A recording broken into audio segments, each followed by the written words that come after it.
Good morning all of you. मैं प्रवीण राय। आज मैं डी.एड. SCID सेकेंड सेमेस्टर को पेपर 6 जिसका नाम है थ्योरेटिक्स का unit 4.1 speech and language intervention in class को पढ़ाऊंगा। इसका हिंदी अर्थ है कक्षा में वाणी और भाषा का हस्तक्षेप। इस शिक्षण बिंदु के तहत मैं आप लोग को यह बतलाऊंगा कि हस्तक्षेप कार्यक्रम के तहत जब एक शिक्षक वाक विकारग्रस्त बच्चे की भाषा और वाणी में वृद्धि का प्रयास करता है तो उसे किन किन बिंदुओं को ध्यान में रखना पड़ता है और वो किस बिंदुओं के तहत शिक्षा प्रदान करता है या उन्हें जो है वाणी और भाषा की त्रुटि को दूर करने का प्रयास करता है। तो वाक विकारग्रस्त बच्चे की विशेष आवश्यकताएं होती हैं जिन्हें सदैव शिक्षक को ध्यान में रखना चाहिए। वाक अक्षमताग्रस्त बच्चों के हस्तक्षेपण कार्यक्रम के तहत हमें निम्नलिखित बिंदुओं को ध्यान में रखना चाहिए। इसमें पहला है जीवाभ्यास एवं श्वास पर नियंत्रण का अभ्यास करना चाहिए। तो जीवाभ्यास के तहत हम लोग कौन कौन से क्रियाकलाप कराते हैं। तो जब भी हम जीवाभ्यास की बात करते हैं तो आप लोग के ज़हन में तुरंत ये बात आनी चाहिए। जीवाभ्यास के तहत हम लोग जीवा को ऊपर ले जाते हैं, नीचे ले जाते हैं और फिर दाएं तथा बाएं ले जाते हैं और इसके बाद जब ये चारों स्टेप बच्चे द्वारा कर लिया जाता है तो इसके बाद जीवा को मोड़ते हुए ऊपर ले जाते हैं और फिर जीवा को मोड़ते हुए नीचे ले जाते हैं। यहाँ बात ये आती है जीवाभ्यास क्यों होता है। तो आप लोग को मैं पढ़ाया था कि उच्चारण अंग हमारे दो प्रकार के होते हैं, एक होते हैं सक्रिय और दूसरे होते हैं निष्क्रिय। जब मैं सक्रिय उच्चारण अंग की बात कर रहा था तो उसमें स्पष्ट रूप से आप लोग को बताया था कि सक्रिय उच्चारण अंग वे उच्चारण अंग होते हैं जिनका उच्चारण के दौरान मूवमेंट ज़्यादा होता है, यानी जो ज़्यादा क्रियाशील होते हैं उन्हें हम लोग सक्रिय उच्चारण अंग कहते हैं। ठीक है। और जो निष्क्रिय उच्चारण अंग होते हैं उनका मोमेंट कम होता है, वो कम क्रियाशील होते हैं अपेक्षा सक्रिय उच्चारण अंग के। ठीक है। तो जीवा कौन सी उच्चारण अंग है? सक्रिय उच्चारण अंग। तो जब जीवा सक्रिय उच्चारण अंग है तो हमें वाणी में जब भी त्रुटि आती है, भाषा में जब भी त्रुटि आएगी तो पहला हमारा ध्यान जाना चाहिए कि कहीं जीवा तो इफेक्टेड नहीं है या फिर जो जीवा है उसका पूरा मूवमेंट हो पा रहा है कि नहीं। उसके लिए कुछ लक्षण हम बताए थे कि जैसे जीवा जो हमारे नीचे टच होता है वो ज़्यादा यदि आगे की तरफ टच हुआ हो तो बच्चे को बोलते दौरान प्रॉब्लम आती है और उसकी जीवा ऊपर या नीचे तेज़ी से नहीं हो पाती है। तो इसके लिए छोटा सा ऑपरेशन करना होता है। तो इन चीज़ों का हमें ध्यान रखना होता है और इसके बाद जीवाभ्यास बच्चे को करानी चाहिए। जीवाभ्यास के बाद अगला है श्वास पर नियंत्रण। श्वास पर नियंत्रण क्यों कराना चाहिए? तो श्वास पर नियंत्रण एक वाक्य को पूर्ण रूप से बोलने के लिए, यदि बच्चे को एक वाक्य दिया जाता है बोलने हेतु और वो बोलने के दौरान काफ़ी टूटन करता है या एक ही सेंटेंस को तोड़ तोड़ कर बोलता है तो हो सकता है कि उस पर श्वास की नियंत्रण न हो। ठीक है। तो श्वास पर नियंत्रण हेतु हमें बच्चे से गुब्बारे में वायु भरने हेतु कहा जाता है या फिर बांसुरी वादन हेतु कहा जाता है या सीटी बजाया जाता है या मोमबत्ती लेते हैं और उस पर फूंक मारने हेतु बच्चे को प्रेरित किया जाता है। तो ये छोटे छोटे क्रियाकलाप कराए जाते हैं बच्चे को, किस लिए? श्वास पर नियंत्रण हेतु। और श्वास पर नियंत्रण इसलिए आवश्यक है क्योंकि हमारी भाषा शुद्ध हो, उतार चढ़ाव से युक्त हो तथा जो हमारी वाणी हो उसमें टूटन न हो। ठीक है, का अभ्यास कराना चाहिए। अगला दूसरा है वाक विकारग्रस्त बच्चे की व्यक्तिगत आवश्यकता को ध्यान में रखकर उपयुक्त आधारभूत योजना का निर्धारण करना चाहिए। यहाँ जो वाक विकारग्रस्त बच्चे होते हैं हम लोग जानते हैं कि वो अलग अलग कैटेगरी के होते हैं, सब एक ही तरह की कमी से ग्रसित नहीं होते हैं, अपनी सबकी अलग अलग कमियां हैं और अलग अलग विशेषताएं हैं। तो उसको हमें ध्यान में रखना चाहिए, उन कमियों को हम ध्यान में रख के ही योजना का निर्धारण करेंगे। जैसे कुछ बच्चे हैं जिनके अब जीवा प्रॉपर रूप से मूवमेंट नहीं कर रही है या कुछ ऐसे होते हैं जिनके श्वास पर प्रॉपर रूप से नियंत्रण नहीं होता है। तो जिनकी जीवा जो है प्रॉपर रूप से मूवमेंट नहीं करती है उन्हें हम मूवमेंट का अभ्यास कराएंगे, जीवा मूवमेंट का, और जिनके श्वास पर नियंत्रण नहीं है उनको हम श्वास पे नियंत्रण का अभ्यास कराएंगे। ऐसा नहीं है कि जिस पे श्वास का नियंत्रण है उसको हम जीवाभ्यास कराएंगे, इसका कोई मतलब नहीं है। तो हमें इस जो है तथ्य को ध्यान में रखना है कि बच्चे की आधारभूत आवश्यकता क्या है, वो किस कमी से ग्रसित है, और उसके बाद हम लोग योजना का निर्धारण करते हैं।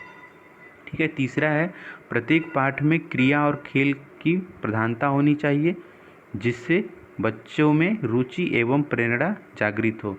क्रिया और खेल की प्रधानता अर्थात जितने भी छोटे बच्चे होते हैं वो खेल में ज़्यादा रुचि लेते हैं, तो हमें उनकी इन रुचियों को ध्यान में रख के जब भी हम लोग हस्तक्षेप कार्यक्रम कर रहे होंगे तो हमें उसको खेल और जो है क्रिया के माध्यम से ही संपन्न करानी चाहिए, ताकि वो उसमें फ्री इन्वायरमेंट उनको महसूस होता है और वो अपनी इच्छा अनुसार स्वतः इसमें भाग लेते हैं। तो हमें भी आसानी हो जाती है कि हमें बाध्य नहीं होना पड़ता है, उसे ज़बरदस्ती उसके साथ नहीं आना पड़ता है, और स्वतः वो लोग खेल हेतु प्रेरित होते हैं, और जो सुधार होता है इसमें तेज़ी से होता है। ठीक है। तो खेल माध्यम जैसे कि यदि हो सकता है वो बाल के माध्यम से अपने इसमें शामिल होना चाहता है, या बांसुरी बजाना चाहता है, या सीटी बजाना चाहता है, या फिर गुब्बारा फुलाना चाहता है, तो उसकी जो खेल की रुचि है जी, या फिर जो उसकी क्रिया में रुचि है, उसी के माध्यम से हमें क्रियाकलाप कराने चाहिए। अगला है अभ्यास क्रियाओं को शामिल करना चाहिए, जिससे बच्चे को सफलता का एहसास हो। अभ्यास क्रियाओं से तात्पर्य यह है कि रेगुलर क्रियाएं कराना। जैसे हम लोग जीवा अभ्यास करा रहे हो, तो यदि एक दिन हम पूरे जीवा को ऊपर ले जाने का अभ्यास करा रहे हैं, जीवा को ऊपर यानी हम लोग उसके ऊपर तालू में शहद को रख सकते हैं और शहद के माध्यम से वो जीवा को ऊपर ले जाते हैं। तो मान लीजिए एक दिन हम जीवा को ऊपर ले जाने का अभ्यास करा रहे हो, तो हमें आने वाले कल पर में भी इस अभ्यास को कराने के बाद ही आगे बढ़ना चाहिए, ताकि उसे ये पता हो कि इस क्रिया को वो आसानी से कर ले रहा है, अब आगे की क्रिया कर रहा है। ऐसा ना हो कि आज हम जीवा अभ्यास को ऊपर की तरफ ले जाए जीवा को, और जो है फिर आगे कल आने वाले कल में हम उसे नीचे की तरफ ले जाना है, तो उस दिन हम पहले वाली क्रिया को भूल जाएं, अर्थात पहले वाले को करते के बाद ही दूसरे क्रियाकलाप को संपन्न करते हैं। ठीक है। अगला पाँचवा है, प्रत्येक पाठ में नवीन कौशलों के विकास के पाठों को शामिल करना चाहिए। नवीन कौशलों अर्थात जो आगे के हमें कौशल करने हैं उसको पिछले हम करेंगे, यानी जो हमने कल किया उसके साथ साथ जो आने वाले कौशल हैं उसका भी हम लोग इस्तेमाल करते हैं, उसका प्रयोग करते हैं। ऐसा ना हो कि एक ही पे रह जाएं। हमें एक जो योजना निर्धारित करते हैं और योजना के अंतर्गत हम एक अपने बांटते हैं कि आज या 2 दिन हम जीवा को ऊपर का अभ्यास कराएंगे, 2 दिन जीवा को नीचे ले जाने का अभ्यास कराएंगे, फिर जीवा को दाएं बाएं का अभ्यास कराएंगे। तो ये उसके अनुसार होना चाहिए, अर्थात आज के बाद जो आने वाला कल वाले जो नए कौशल हैं उसको भी हमें इसमें शामिल करना चाहिए। अगला है छठा, शिक्षक को वाक्य शिक्षण के दौरान लगातार सकारात्मक पुनर्बलन देते रहना चाहिए। सकारात्मक पुनर्बलन क्या होता है? तो पुनर्बलन 2 प्रकार के होते हैं, एक सकारात्मक और दूसरा नकारात्मक। सकारात्मक पुनर्बलन ऐसा पुनर्बलन होता है जो बच्चे को कार्य को तेज़ी से करने हेतु प्रेरित करता है, जैसे शाबाशी देना, या आप लोग जैसे टॉफ़ी लेके जाते हैं और बिस्कुट लिए होते हैं, तो यदि बच्चा अच्छा कार्य करता है या अच्छे तरीके से संपन्न करता है तो उसे हम लोग पुनर्बलन हेतु टॉफ़ी देते हैं, या उसकी जो रुचि है उसके अनुसार उसको हम लोग प्रदान करते हैं। तो ये सकारात्मक पुनर्बलन है। नकारात्मक क्या है? तो जैसे पहले की शिक्षा व्यवस्था में शिक्षक द्वारा छात्रों को डांटा जाता था, फटकार लगाई जाती थी, ये नकारात्मक पुनर्बलन है और इससे बच्चे हतोत्साहित भी होते हैं। तो हमें सदैव सकारात्मक पुनर्बलन देना होता है। अगला 7वां है, बच्चों पर पूरा ध्यान देने के लिए प्रत्येक बच्चे हेतु अलग अलग पाठ संचालित किए जाने चाहिए। हम सब लोग जानते हैं कि जितने भी वाक विकारग्रस्त बच्चे होते हैं सबकी अपनी अलग अलग कमियां हैं, और उन कमियों को ध्यान में रख के ही हम लोग योजनाओं का निर्धारण करते हैं। तो हमें योजना का निर्धारण जब अलग अलग कर रहे हैं तो पाठ का संचालन भी हमें अलग अलग करना चाहिए। जैसे हम यदि एक बच्चे को श्वास पे नियंत्रण सिखा रहे हैं तो दूसरे पे जीवाभ्यास सिखा रहे हैं, तो दोनों का अलग अलग हमारे लिए पाठ होना चाहिए। जैसे कि हम इसको जीवा एक मान लीजिए ए बच्चा है जिसको जीवाभ्यास कराना है, दूसरा बी बच्चा है जिसको कि श्वास पर नियंत्रण का अभ्यास कराना है, तो दोनों के लिए हमारा योजना अलग अलग होता है। तो दोनों के लिए जो है कार्य भी अलग अलग होंगे, अलग अलग तरीके से हम दोनों को क्रियाकलाप कराएंगे तो ये दोनों अलग अलग होना चाहिए, एक साथ दोनों का नहीं होना चाहिए, ताकि दोनों को कन्फ्यूजन न हो या दोनों में समानता नहीं होनी चाहिए। यदि उनकी भाषा विकार की कमियां समान है तब हम लोग समान पाठ का निर्माण करते हैं, समान तरीके से सिखाते हैं।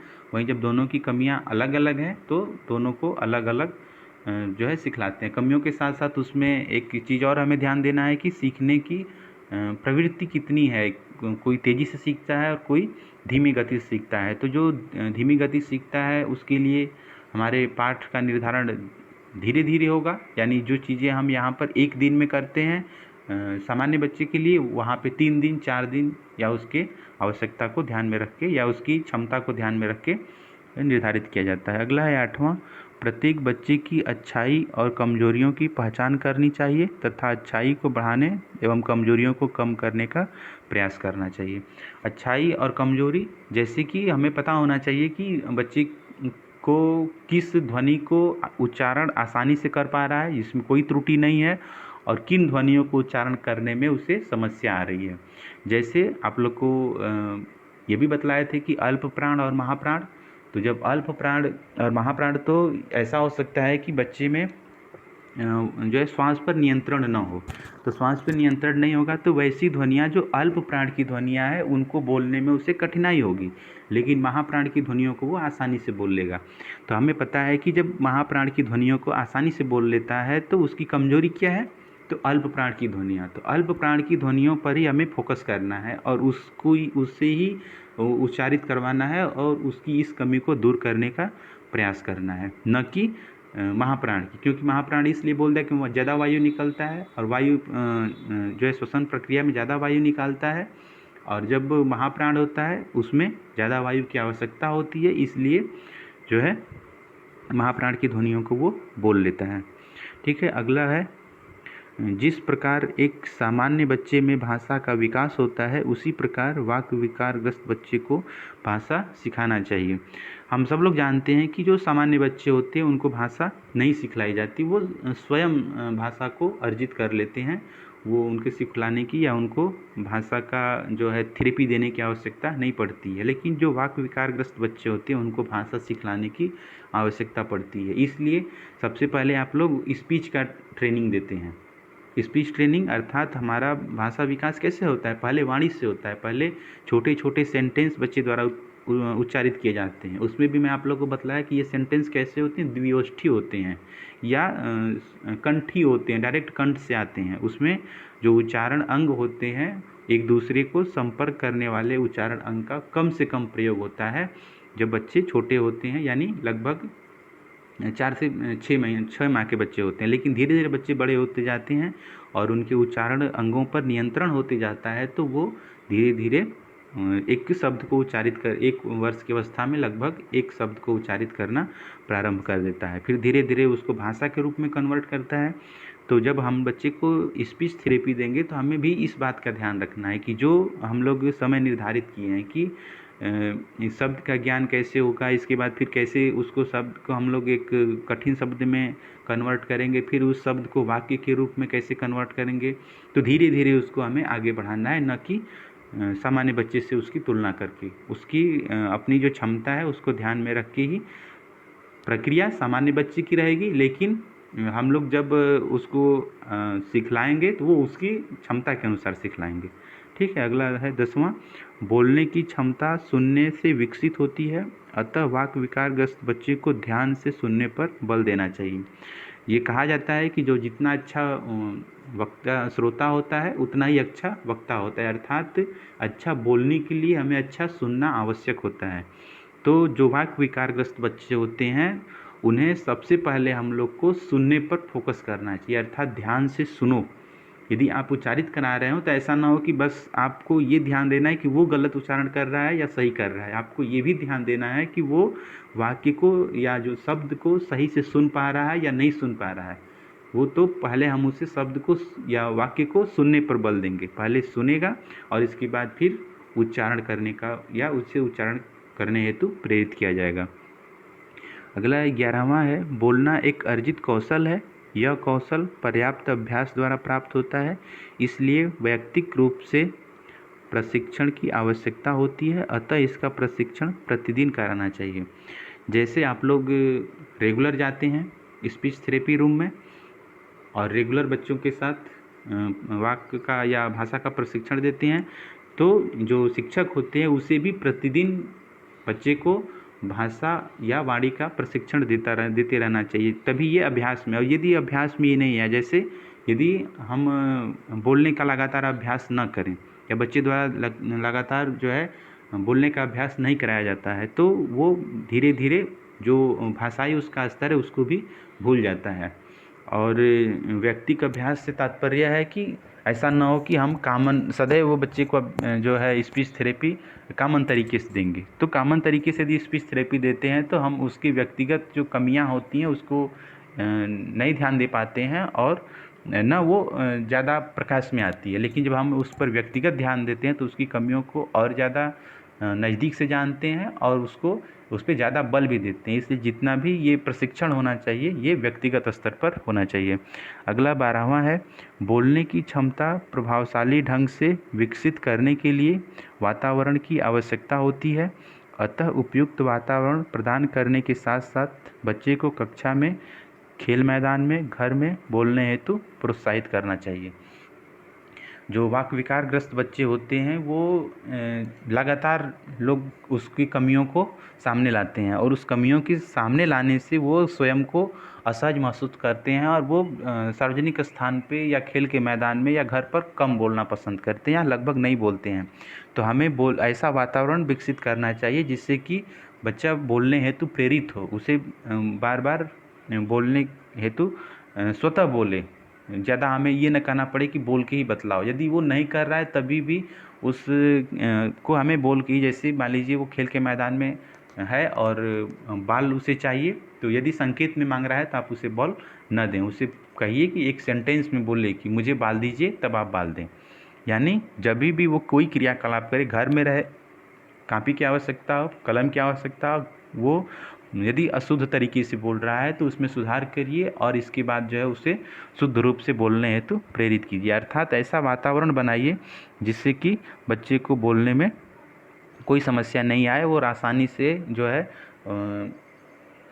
लगातार बोल के ही अपनी क्रियाकलाप को संपन्न करे, ज़्यादा वो संकेत में या हाव भाव में अभिव्यक्त न करें। तो आज मैं आप लोग को कक्षा में वाणी और भाषा के हस्तक्षेप के बारे में बतला रहा था कि कैसे एक शिक्षक को किन किन बिंदुओं को ध्यान में रख के जो है बच्चे को वाणी और भाषा हस्तक्षेप कार्यक्रम को संपन्न करना चाहिए। इसके तहत ये कुछ बिंदु थे और आप लोग को असाइनमेंट के तौर पर कक्षा में वाणी और भाषा के हस्तक्षेप को रेखांकित करके जल्द से जल्द ग्रुप में सेंड करना है। धन्यवाद।